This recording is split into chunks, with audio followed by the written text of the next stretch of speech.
पूज्य गुरुदेव श्री कांजी स्वामी इस युग के एक महान एवं असाधारण व्यक्तित्व हैं।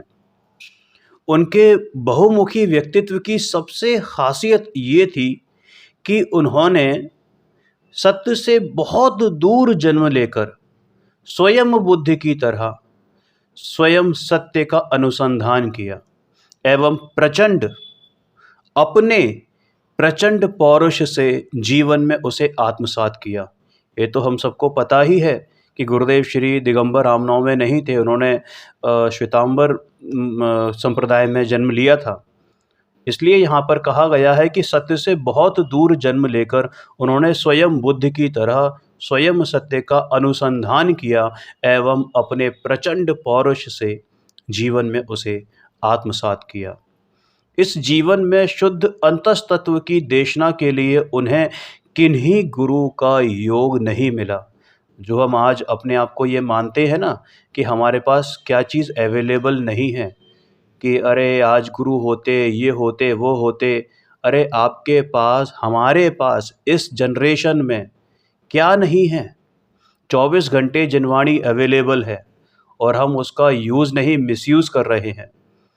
उसको मात्र सुनने की वस्तु बना लिया है, आत्मसात करने की वस्तु नहीं। जबकि गुरुदेव श्री के पास तो साक्षात कोई गुरु नहीं थे, कोई समझाने वाला नहीं था, कोई गाइड करने वाला नहीं था। फिर भी उन्होंने तत्व को पा लिया, क्योंकि सद्गुरु की देशना को वे इस जीवन से पूर्व ही उपलब्ध कर चुके थे। पूर्व देशना से प्राप्त उनका तत्व ज्ञान इतना परिपूर्ण एवं परिमार्जित था कि वे इस भवांतर तक भी उनके साथ रहा और उसी ने उन्हें आलोक दिया। उन्होंने तो आगम की नैसर्गिक पद्धति में तत्व को उपलब्ध कर ही लिया, लेकिन मेरी कल्पना यह है कि इस युग में अंतस्तत्व के बोध के लिए यदि वे किसी को अपना गुरु स्वीकार कर या कहें कि कर भी लेते तो भी उन्हें तत्व की उपलब्धि संभव नहीं थी। उस समय यह तत्व प्राय अभावग्रस्त था। यहाँ तक कि जीवन के सहज क्रम में जो दीक्षा गुरु उन्हें मिले थे, तत्व की शोध एवं उपलब्धि के लिए उन्हें उनका मोह भी छोड़ना पड़ा। सौराष्ट्र के उमराला गांव में जन्मे उजम्बा एवं मोती के ये लाल बाल्यकाल से ही विरक्त चित्त वाले थे और एकमात्र ज्ञान एवं वैराग्य के प्रकरण ही उन्हें पसंद थे। अपनी उदात्त लोकोत्तर आकांक्षाओं के समक्ष उन्हें कंचन कामिनी का माधुर्य परास्त नहीं कर सका। फलस्वरूप किसी भी मूल्य पर वे उसे जीवन में स्वीकार करने को सहमत नहीं होते। अंतर में भोगों से विरक्ति बढ़ती ही गई और अंत में मात्र 24 वर्ष की आयु में भरी जवानी में वे स्थानकवासी संप्रदाय में साधु पद पर दीक्षित हो गए। दीक्षा के नियम अनुसार घर बार, कुटुंब परिवार, धन संपत्ति सब छूट गए और दीक्षा के आचार का भी दृढ़ता से पालन होने लगा। लेकिन शांति की हूक शांत नहीं हुई, शोध की प्रेरणा प्रशांत नहीं हुई और अंतर्द्वंद चलता ही रहा। अतः अधिक समय तक वह प्रतिबंध सह ना हो सका और एक दिन विक्रम संवत 1991 मस्त मतंग की तरह उसे भी छोड़कर चल दिए एवं तत्व की मस्ती में घूमते गुरुदेव श्री कांजी स्वामी का स्वर्णपुरी सहज ही विश्राम स्थल बन गया, जिसको आज हम सोनगढ़ के नाम से जानते हैं। श्री कांजी स्वामी के जीवन का यह स्थल सर्वाधिक मार्मिक, स्तुत्य, लोक मांगल्य विधायक एवं वरेण्य है, जहां उन्होंने अपने जीवन के सबसे भयंकर शत्रु मताग्रह को खुली चुनौती दी। आपको पता है सबसे भयंकर शत्रु इस मनुष्य भव का क्या होता है? मताग्रह, ग्रहित मिथ्यात्व, जो हमें हमारे कुल परंपरा से या हमारे आसपास के वातावरण से मिलता है, जो हम बचपन से लेके अब तक सीखते आए हैं, उसको अनलर्न करना यानी उसको असीखना करना, उसको भूलना, उसके विरुद्ध चलना सबसे बड़ी चुनौती होती है। और उन्होंने उसी मताग्रह को खुली चुनौती दी और अंत में विजयी हुए। जीवन में ग्रह कुटुंब, कंचन कामिनी, पद एवं प्रतिष्ठा सब कुछ तो छूट जाते हैं, किंतु महान से महान ऋषि मुनि एवं मनीषियों का बौद्धिक धरातल इस मताग्रह के प्रचंड पाश से मुक्त नहीं हो पाता। फलस्वरूप दृष्टि निष्पक्ष नहीं हो पाती और असंख्य प्रयत्नों में भी सत्य आत्मसात नहीं होता। आप भी देखते होंगे 40-40, 50-50 साल हो गए हैं स्वाध्याय करते हुए, लेकिन यदि कोई मत, कोई ऐसी बात उनके हृदय में है, उनके मत में है, वो उसको भूल नहीं सकते, उसके अगेंस्ट सुन नहीं सकते, भले ही वो गलत क्यों ना हो। गुरुदेव श्री कांजी स्वामी इस युग के एक शुद्ध आध्यात्मिक क्रांति दृष्टा पुरुष हैं। अरे बल्कि मैं तो कहता हूँ कि वो वैज्ञानिक हैं। उन्होंने जिस क्रांति का सूत्रपात किया, ऐसी क्रांति पहले शताब्दियों में भी नहीं हुई थी। जैन लोक जीवन की श्वासें रूढ़ी, अंधविश्वास, पाखंड एवं कोरे कर्मकांड की कारा में घुट रही थीं। इसके आगे धर्म कोई वस्तु रह ही नहीं गया था। अरे इन महापुरुष ने शुद्ध जिनागम का मंथन कर इन जीवन विरोधी तत्व को अधर्म घोषित किया और इस निकृष्ट युग में शुद्ध आत्मधर्म की प्राण प्रतिष्ठा की। उन्होंने जन जीवन को एक सूत्र दिया, स्वावलंबन। स्वावलंबन माने निज शुद्ध चैतन्य सत्ता का अवलंबन ही वास्तविक धर्म है। परावलंबन में धर्म अथवा शांति घोषित करने वाली सभी पद्धतियां अधर्म हैं, फलस्वरूप विश्वसनीय नहीं हैं। जिस समय भारत वसुधा पर पूज्य श्री कांजी स्वामी का अवतरण हुआ, उस समय भी आध्यात्मिक चिंतन का रिवाज तो था, किंतु उस चिंतन में अध्यात्म नहीं था, केवल कोरा कोरा चिंतन चलता था। आध्यात्मिक चिंतन का यह स्वरूप हो चला था कि आत्मा को कहा तो शुद्ध हो जाता था, आत्मा को कहा तो शुद्ध जाता था, किंतु वास्तव में माना अशुद्ध जाता था। अथवा यदि शुद्ध माना भी जाता था तो आगम भाषा के दासत्व के कारण शुद्ध निश्चय ने से शुद्ध माना जाता और व्यवहार ने से अशुद्ध माना जाता।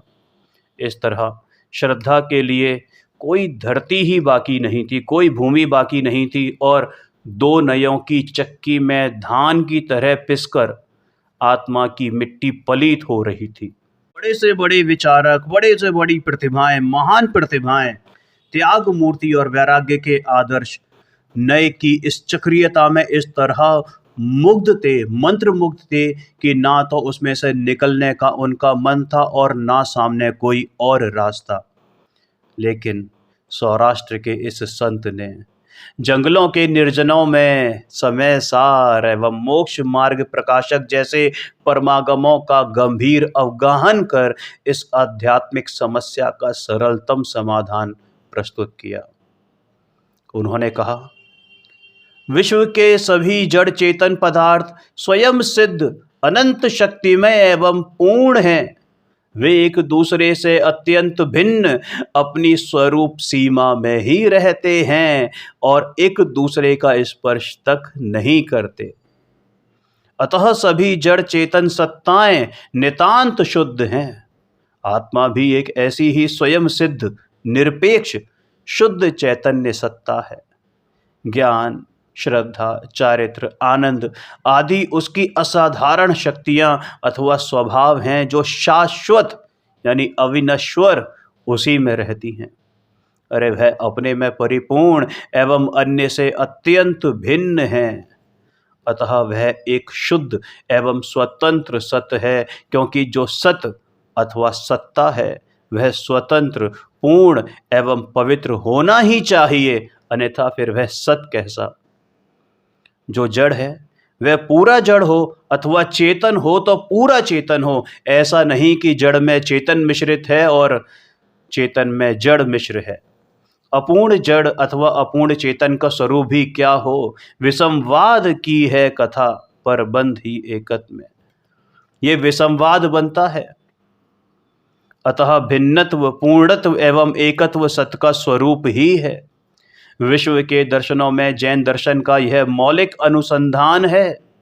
अपने अनुसंधान में गुरुदेव श्री ने कहा कि वस्तु का एकत्व ही उसका परम सौंदर्य है, वस्तु की संबंध की वार्ता ही विसंवाद है। एकत्व निश्चय गत समय सर्वत्र सुंदर लोक में, विसंवाद है परबंध की यह कथा ही एकत्व में।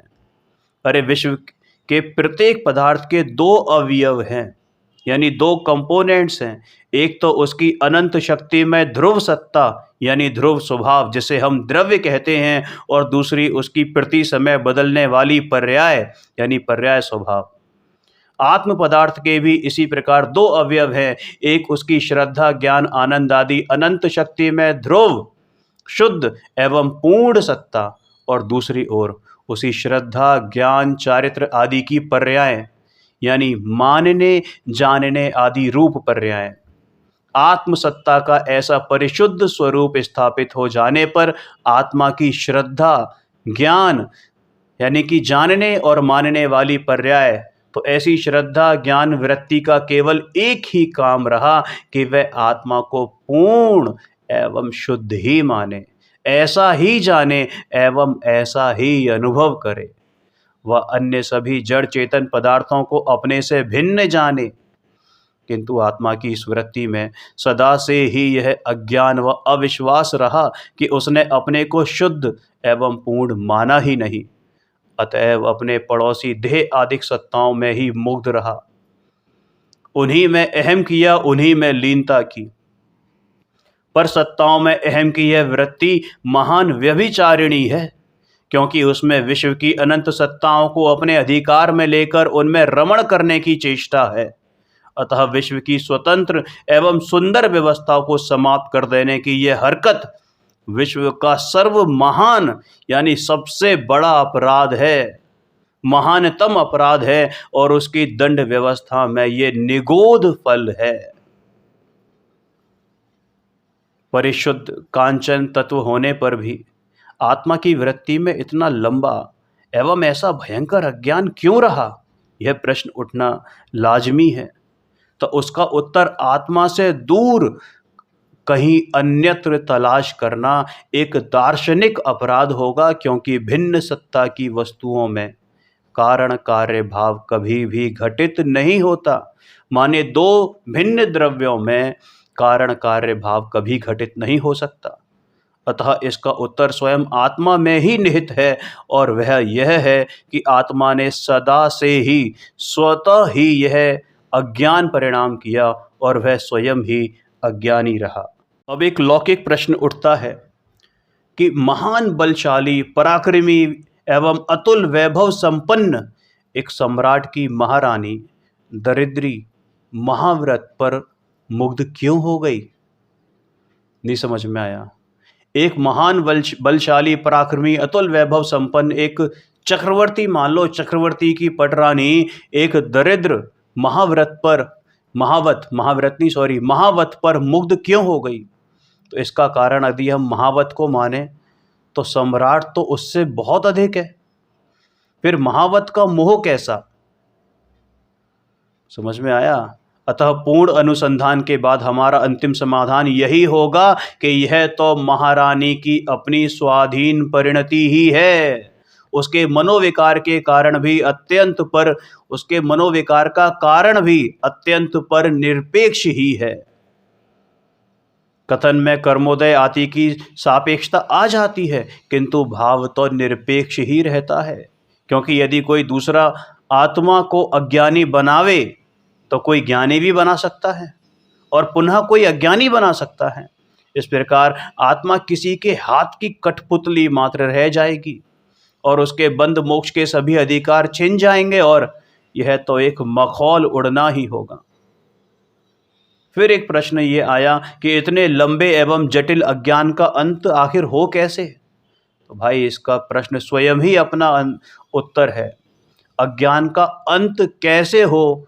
ज्ञान में इस सबल विचार का उत्पाद ही अज्ञान का प्राणांतक है, क्योंकि प्रबल ज्ञान में ऐसा समर्थ विचार होता ही नहीं।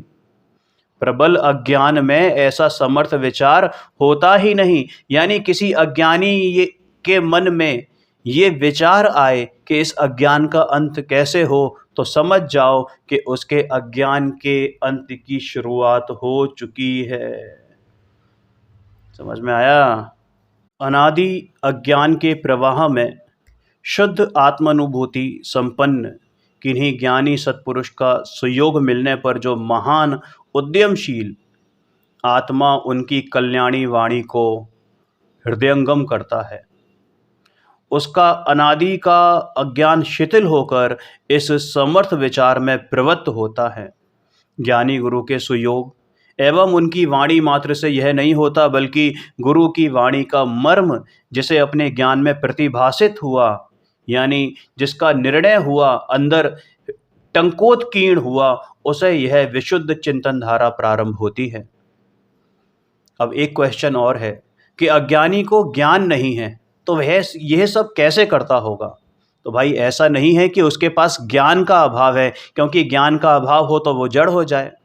अज्ञानी के पास ज्ञान तो बहुत है, लेकिन पर सत्ता आसक्ति के कारण उसके ज्ञान का सूक्ष्म अति सूक्ष्म व्यवसाय भी पर में ही होता है, मतलब सदा काल सदा से पर में ही घूमता रहता है। किंतु यही ज्ञान जब सद्गुरु भगवंत से आनंद निकेतन स्वयं सत्ता की महिमा सुनकर उसके प्रति उग्र व्यवसाय करके, मतलब उग्र पुरुषार्थ करके सम्यक ज्ञान में परिणत हो जाता है और अतीन्द्रिय आनंद का वेदन करने लगता है। अज्ञानी के ज्ञान का यह इहात्मक प्रश्न है कि अज्ञान का अंत कैसे हो। अज्ञान को एक खुली चुनौती है। इस प्रश्न में अज्ञानी को अज्ञान का स्वरूप विदित हो चुका है, माने अज्ञान अवस्था में ही ज्ञान ललकार रहा है। अब वह समझने लगा है कि मेरी चैतन्य सत्ता तो अनादि अनंत पूर्ण ध्रुव अक्षय आनंद स्वरूप एवं सर्व संबंध विहीन है, और मेरी ही वृत्ति ने उसे नश्वर अपूर्ण दुखी अज्ञानी एवं पराधीन कल्पित किया है, और यही मेरा अज्ञान था। और अज्ञान आत्मा की पर्याय होने पर भी झूठा होने से कभी भी अनुशीलन के योग्य अर्थात श्रद्धेय नहीं है, क्योंकि अज्ञान के अनुशीलन में कभी भी सही आत्मसत्ता की उपलब्धि नहीं हो सकती।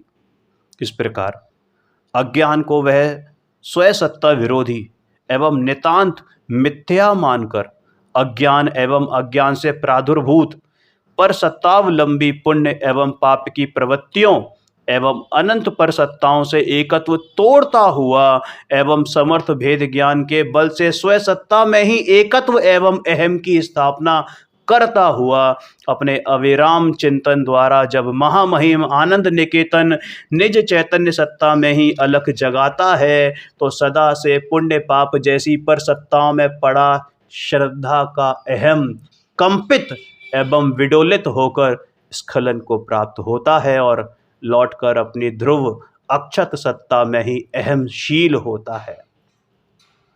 स्वरूप के अहम में धारावाहिक सक्रिय इस गौरवमयी वृत्ति को ही सम्यक दर्शन कहते हैं। श्रद्धा का स्वयं सत्ता में अहम परिणत होने से ही क्षण में क्या लिखा कि श्रद्धा का स्वयं सत्ता में अहम परिणत होने के क्षण में श्रुत ज्ञान को अविराम चिंतन धारा मन का अवलंबन तोड़ती हुई, श्रद्धा का स्वयं सत्ता में अहम परिणत होने के ही क्षण में श्रुत ज्ञान की अविराम चिंतन धारा मन का अवलंबन तोड़ती हुई विराम को प्राप्त होकर, माने श्रुत ज्ञान की जो अविराम चिंतन धारा थी, जो परद्रव्यों में ही अहम पना कर रही थी, परद्रव्यों को ही अपना जान रही थी, अब वो अपने मन का अवलंबन तोड़ती हुई विराम को प्राप्त होकर उसी शुद्ध चैतन्य सत्ता में एकत्व करती हुई अतीन्द्रिय आनंद की अनुभूति करती है। उपयोग की यह परिणति ही सम्यक ज्ञान है, जो अनुभूति का विलय हो जाने के उपरांत भी भेद विज्ञान की प्रचंड क्षमता को लेकर सम्यक दर्शन के साथ निरंतर बना रहता है, और उसी समय किंचित रागांशों के अभाव से उत्पन्न अल्प स्वरूप स्थिरता ही स्वरूपाचरण चारित्र है। इस प्रकार परम आनंद स्वरूप यह अनुभूति श्रद्धा ज्ञान चारित्र की त्रिवेणी है और साक्षात मोक्ष मार्ग है। जैन दर्शन का यह चिंतन सचमुच कितना वैज्ञानिक है कि जहाँ वह यह प्रतिपादन करता है कि जीवन कला का आरंभ ही जीवन तत्व यानी निज अक्षय सत्ता के की स्वीकृति से होता है। इसलिए साधना के प्रथम चरण में उसने सम्यक दर्शन को स्थापित किया और कहा कि इसके बिना सर्वबोध एवं जीवन की सर्व आचार संहिता मिथ्या ही होती है, मिथ्या ही होती है, मिथ्या ही होती है।